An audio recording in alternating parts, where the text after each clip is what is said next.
সবারই একটা ইচ্ছা থাকে এরকম ড্রিমি ইফতার করার। সো আমাদেরও একটা ইচ্ছা ছিল। অনেক প্ল্যান প্রোগ্রামের পর আমরা এরকম একটা ড্রিমি ইফতার করতে পেরেছি। ভিডিওটি দেখলে আশা করি আপনাদের ভালো লাগবে।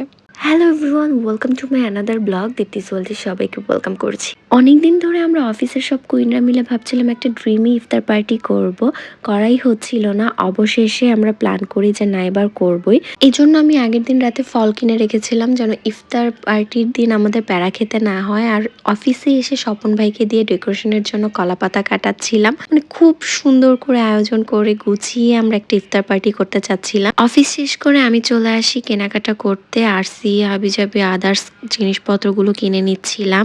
আর সাথে ভাজা পোড়া ইফতার আইটেমগুলো হচ্ছে বাহির থেকে কিনবো, কারণ বানানো অনেক প্যারা আর হাতে টাইম নেই আমাদের। তো এখান থেকে আমি ইফতার আইটেমগুলো কিনে নিলাম। তাড়াতাড়ি করে বাসায় আসি, 1 ঘন্টা আমাদের হাতে টাইম ছিল। সো এদিকে ওরা হচ্ছে ডেকোরেশনের কাজটা করছিল।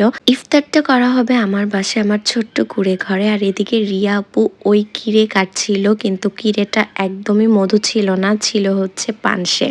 সবাই মিলে তাড়াহুড়া করে কাজ করছিলাম। সো ইফতারের আগেই আমাদের ডেকোরেশনের কাজ শেষ, সাজানো শেষ। টুকটাক এখন ভিডিও আর ছবি নিচ্ছিলাম। এত সুন্দর লাগছিল। আমাদের ইফতার আইটেমে ছিল তেহারি, পুডিং বানিয়ে নিয়ে এসেছিল তামান্না, ভাজা পোড়া ছিল, শরবত ছিল, ফল ফ্রুট ছিল 3-4 রকমের, আর সাথে জুস, চিপস, খেজুর এগুলো তো ছিলই।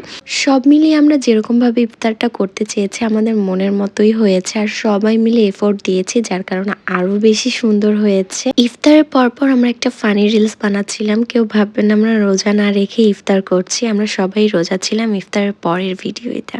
এই হচ্ছে আমার সেকেন্ড ফ্যামিলি, যারা আমার খুব কাছের, যাদের সাথে ইফতার করে আমার খুব ভালো লেগেছে, ভালো কেটেছে আজকের দিনটা। আর আমি 1 মাস জবের কারণে আমার ফ্যামিলির সাথে ইফতার করতে পারিনি, বাসা থেকে একটু দূরে আছি। রোজার মাস আসলেই বোঝা যায় ফ্যামিলি কতটা ইম্পর্টেন্ট আমাদের লাইফে, আর এটা আমি এখন হাড়ে হাড়ে বুঝতে পারছি।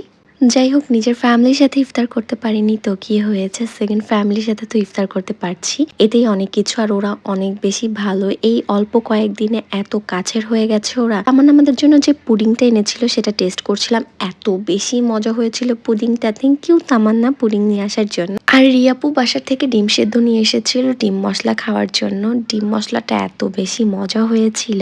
ইফতারের পর একটু ঝাল ঝাল বা টকটক কিছু খেতে পারলে কিন্তু অনেক বেশি ভালো লাগে। ঈদের পর আমাদের বিবাহিত কুইনকে ছেলেপক্ষ দেখতে আসবে। সো এখনই সে চা বানিয়ে প্রিপারেশন নিচ্ছে যে ছেলেপক্ষের সামনে কিভাবে যাবে। Just kidding. অবশেষে আমাদের ইফতার পার্টি শেষ। আর হচ্ছে এই আমার রুমের অবস্থা, মানে তারা এখন আমার রুমের এই 12টা বাজিয়ে চলে যাচ্ছে। আমি বলেছি আমার রুমটা গুছিয়ে